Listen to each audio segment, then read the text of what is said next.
नमस्कार, मैं हूं संजय शर्मा। आप देख रहे हैं 4PM न्यूज नेटवर्क। एक कहावत है, हम तो डूबेंगे सनम, तुम्हें भी रे डूबेंगे। ये कुछ कुछ हाल आजकल उत्तर प्रदेश सरकार का हो रहा है। कभी कभी ऐसा होता है ना कि जब आप कोई काम कर रहे होते हैं और फिर लगातार एक के बाद एक दिन आपके खराब होने लगते हैं, तो इसको ये संकेत समझ लेना चाहिए, ये प्रतीक समझ लेना चाहिए, ये कि नेचर का संकेत है, आपके कर्मों का संकेत है, या कोई भी भविष्य की योजनाओं का संकेत है।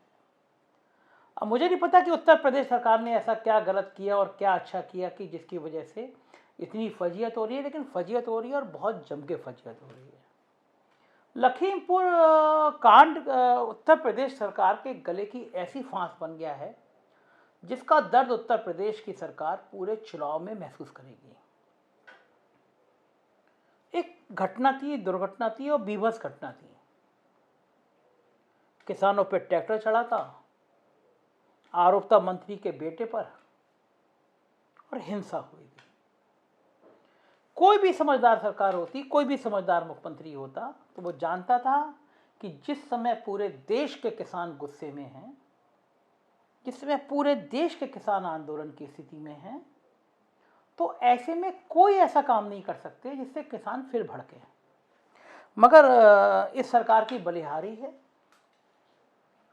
कभी कभी ऐसा होता है ना, कैसे कहते हैं, हिट विकेट करना या खुद पे गोल कर लेना।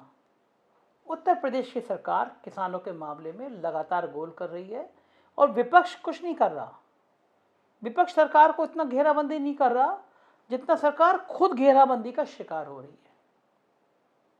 और मैं बार बार कहता हूं, फिर कहता हूं, अगर ये सरकार जाती है तो इसका सबसे बड़ा जिम्मेदार कोई होगा तो वो यूपी के वो आईएएस होंगे जो योगी जी के चारों तरफ रहते हैं और जिन्होंने योगी जी का कचरा कराने में कोई कसर नहीं छोड़ी है। आपको याद होगा जब किसान आंदोलन बिल्कुल पीक पे था, चरम पे था, तो 26 जनवरी की घटना हुई थी, लाल किले पे एक दूसरा ध्वज फहरा दिया गया था, पूरे देश में निंदा हुई थी। होनी भी चाहिए। तिरंगे को तो हम लोग अपनी आन बान जान से ज़्यादा प्यार करते हैं और तिरंगे का अपमान की कोई कल्पना भी नहीं कर सकता है। उस रात में वो जो पूरे देश में माहौल बना, उसमें लगा कि किसान आंदोलन खत्म हो गया, पिट गया। टिकैत जी गाजीपुर के बॉर्डर पर बैठे हुए थे और सरकार ने जो रणनीति बनाई थी, बिजली काट दी थी, पानी काट दिया था, लगा कि टिकैत जी का मामला फिनिश, मुद्दा खत्म। भावुक हो गए टिकैत जी, आंखों में आंसू आ गए और बोलने लगे। तो होता ही है कि जब आप राजनीति कर रहे होते हैं तो कभी कभी शांत रह जाता है। अगर टिकैत उस समय रुआंसे थे, बोल रहे थे, चुप रहे थे, तो शायद वो आंदोलन खत्म हो जाता। मगर मुख्यमंत्री के चारों तरफ जो चमचे इकट्ठे हैं, उन चमचों ने ट्वीट करना शुरू कर दिया। ओ देखो कैसे टिकैत मुक्के मार के रो रहा है, भाग गया टिकैत, औकात में आ गया टिकैत। मतलब ये लोग अपने अहंकार में भाषा की शालीनता भी खो रहे हैं। इस सरकार के पतन का सबसे बड़ा कारण उसका अहंकार बनेगा, उसकी नौकरशाही पे बहुत निर्भरता बनेगी और उसमें भी शायद दोनों में तुलना की जाए तो घमंड ही बनेगा। ऐसा लगता है कि पहली बार सत्ता सिर्फ बनी है और तो जिंदगी भर इन्हीं के नाम अलॉट होने को बनी है। आप भाषा देखिए, बॉडी लैंग्वेज देखिए, हर समय घमंड से चूर रहना। टिकैत रोए और आपने उनकी मजाक उड़ाना शुरू करी। नतीजा क्या हुआ? मेरठ, मुजफ्फरनगर, शामली, बागपत, बिजनौर, हर जगह पूरे देश में मैसेज गया कि ये सत्ता के नशे में पागल हुए वो लोग हैं जो किसानों के आंसुओं का मजाक उड़ा रहे हैं। और फिर क्या परिणाम हुआ? सुबह सुबह हजारों किसान ट्रॉली लेकर निकल पड़े कि हमारे टिकैत साहब का और हमारा अपमान हुआ है। और जो किसान आंदोलन खत्म होता हुआ नजर आ रहा था वो चरम पर पहुंच गया, लगातार बढ़ गया, आपकी बेवकूफ़ी के कारण बढ़ गया। अब इसका पार्ट 2 होता है लखीमपुर में। गाड़ी चढ़ गई किसानों पर, किसान मर गए, बदले में किसानों ने भी गुस्से में आके कार्रवाई करी, कई लोग मर गए। किस चीज़ का इंतजार था? एफआईआर कराने का। क्यों आप किसानों का इंतजार कर रहे थे कि एफआईआर कराई जाए? अगर किसान कह रहे थे मंत्री का बेटा था तो उसी दिन एफआईआर कराते। पुलिस सैकड़ों केस ऐसे करती है जिसमें एफआईआर में नाम होता है और शांतिपूर्वक निकाल दिया जाता है नाम, पता भी नहीं चलता। भारतीय जनता पार्टी के तमाम ऐसे बड़े नेता हैं जिनको देर सवेर क्लीन चिट दे दी गई। आपको मंत्री के बेटे को बचाना ही था, एफआईआर लिखाते, बाद में उसका नाम निकाल देते। ये होती है राजनीतिक कौशलता, चातुर, अकलमंदी।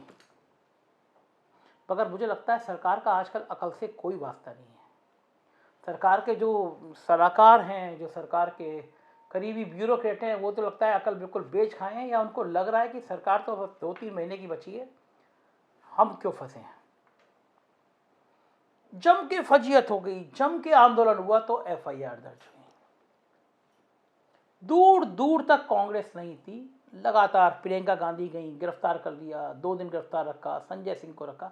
समझ में आ रहा था उस समय तो कि इसलिए गिरफ्तार रखा क्योंकि प्रधानमंत्री नरेंद्र मोदी को लखनऊ आना था और ये लोग बाहर रहते, तो डर था कि नरेंद्र मोदी जी को काले झंडे दिखाते, नरेंद्र मोदी जी का विरोध करते तो बहुत अप्रिय स्थिति हो जाती, तो लिहाजा इन लोगों को बंद रखा।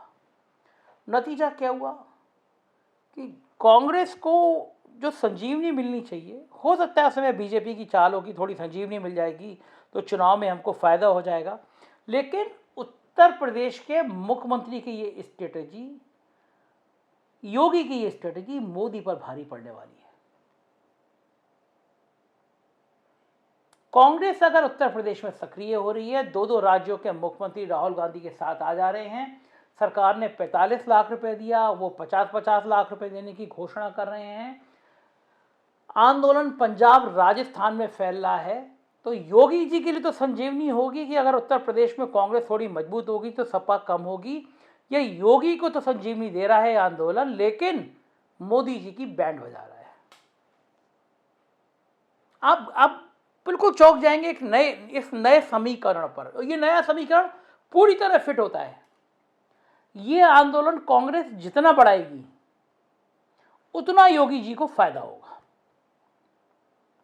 फायदा इसलिए होगा कि कांग्रेस मजबूत दिखेगी तो हो सकता है कुछ वोट बैंक ऐसा जो भाजपा से नाराज होकर सपा में जाता वो कांग्रेस की तरफ शिफ्ट हो जाए, और बीजेपी की तो पूरी रणनीति है कि मुस्लिम वोट शिफ्ट हो जाए, थोड़ा बहुत मुस्लिम वोट शिफ्ट हो जाए, क्योंकि भारतीय जनता पार्टी किसी कीमत पर नहीं चाहती कि चुनाव आमने सामने हो जाए। आमने सामने मतलब हो जाए भारतीय जनता पार्टी बनाम समाजवादी पार्टी हो जाए।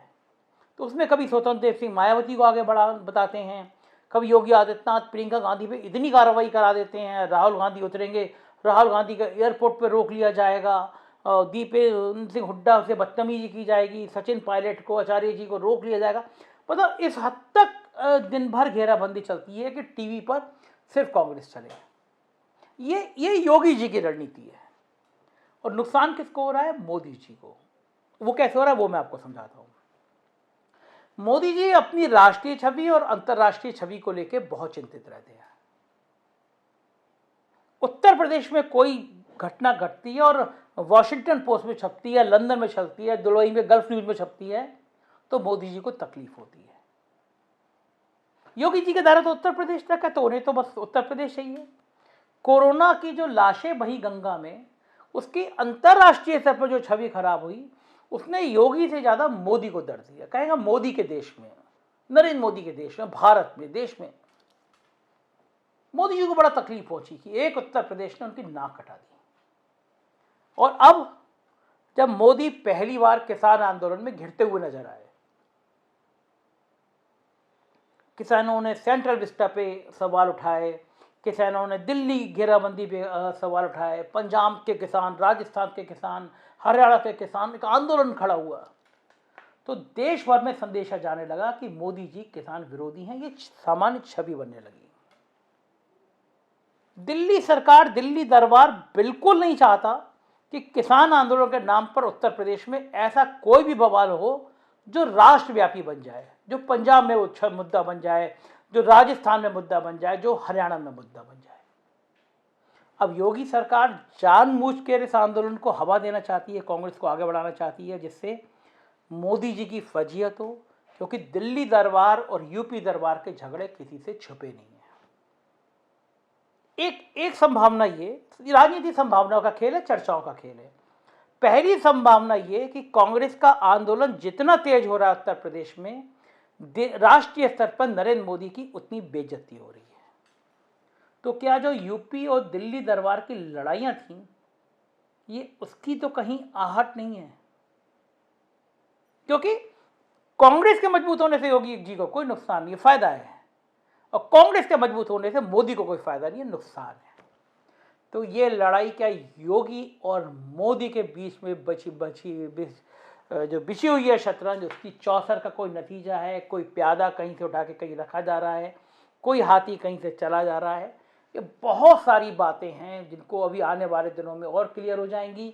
सुप्रीम कोर्ट ने स्वतः संज्ञान ले लिया है, कल सुनवाई होनी है, तो सबकी निगाह रहेगी क्या सुनवाई में सुप्रीम कोर्ट फैसला देता है। लेकिन जाहिर है लखीमपुर कांड भारतीय जनता पार्टी के लिए एक बहुत बड़ा झटका है। सरकार जाएगी तो ये ताबूत की आखिरी कील कहा जाएगा। आप देखते रहिए राजनीति की उन खबरों को जो कोई आप तक नहीं पहुंचाता। हम सच बोलेंगे, तीखा बोलेंगे, खरा बोलेंगे और आपके साथ खड़े रहेंगे। देखते रहिए 4PM न्यूज़ चैनल, क्योंकि यही वो चैनल है जो हमेशा सच की बात कहता है आपके लिए। Thank you.